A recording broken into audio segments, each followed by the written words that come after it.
Такава монтаж на камера. Огледалото е с вграден дисплей.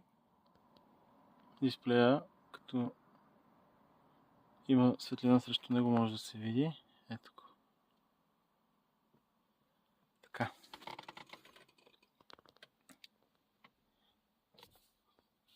Закрепва се върху старото огледало с щипки.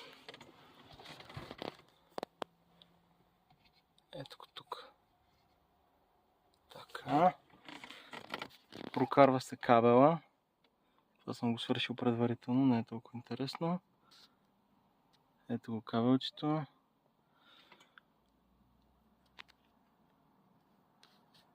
По тавана.